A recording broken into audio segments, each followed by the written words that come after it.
आदरणीय अध्यक्ष महोदय,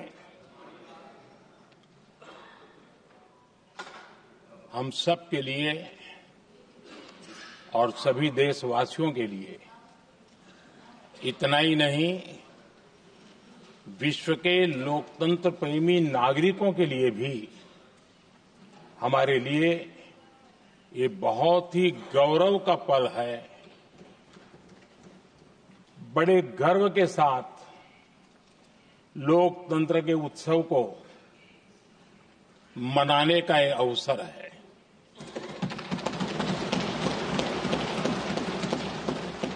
संविधान के 75 वर्ष की यात्रा, यादगार यात्रा और विश्व के सबसे महान और विशाल लोकतंत्र की यात्रा, इसके मूल में हमारे संविधान निर्माताओं की दीर्घदृष्टि, हमारे संविधान निर्माताओं का योगदान और जिसको लेकर के आज हम आगे बढ़ रहे हैं, ये 75 वर्ष पूर्ण होने पर एक उत्सव मनाने का पल है।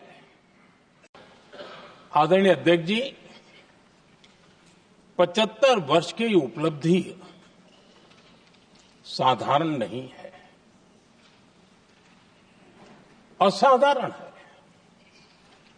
और जब देश आजाद हुआ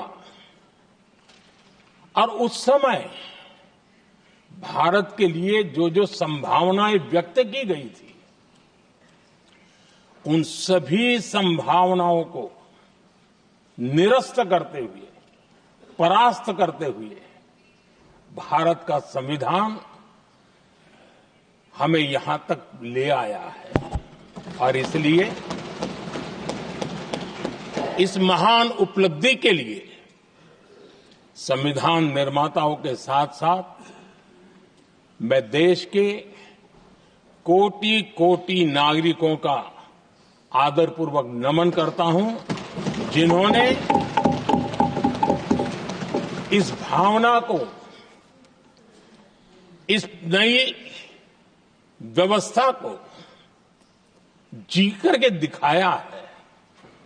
संविधान निर्माताओं की जो भावनाएं थी, उसको जीने में पिछले 75 साल भारत का नागरिक हर कसौटी पर खरा उतरा है। और इसलिए भारत का नागरिक सर्वाधिक अभिनंदन का अधिकारी है।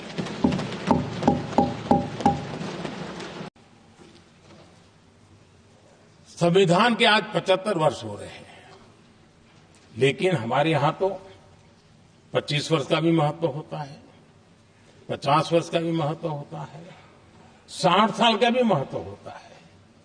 जरा हम इतिहास की तरफ नजर करें कि संविधान यात्रा के इन महत्वपूर्ण पड़ाव का क्या हुआ था। जब देश संविधान के 25 वर्ष पूरे कर रहा था, उसी समय हमारे देश में संविधान को नोच लिया गया, इमरजेंसी आपातकाल लाया गया।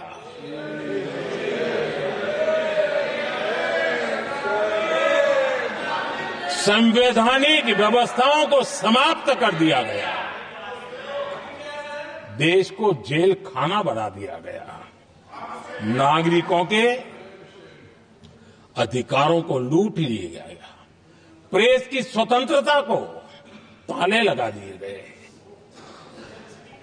और कांग्रेस के माथे पर ये जो पाप है ना, वो कभी भी धुलने वाला नहीं है, कभी भी धुलने वाला। यह सब हिंदुस्तान, दुनिया में जब जब लोकतंत्र की चर्चा होगी, कांग्रेस के माथे का ये पाप कभी धुलने वाला नहीं है, क्योंकि लोकतंत्र का गला घोंट दिया गया था। भारत के संविधान निर्माताओं की तपस्या को मिट्टी में मिलाने की कोशिश की गई थी। आदरणीय सभापति जी, 1947 टू 1952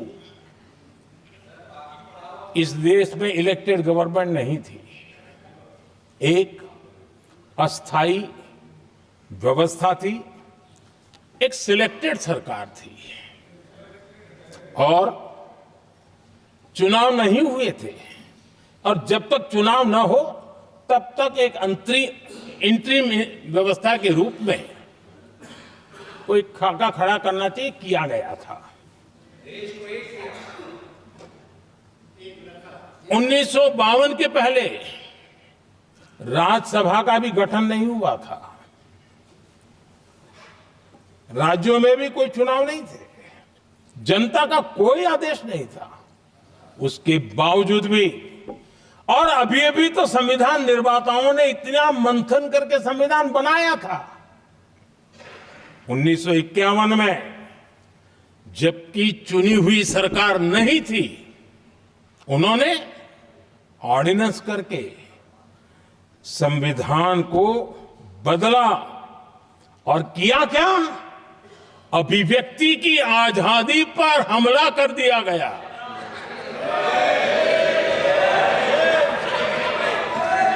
और ये संविधान निर्माताओं का भी अपमान था, क्योंकि ऐसी बातें कोई संविधान सभा में नहीं आई होगी, ऐसा नहीं है, लेकिन वहां उनकी चली नहीं।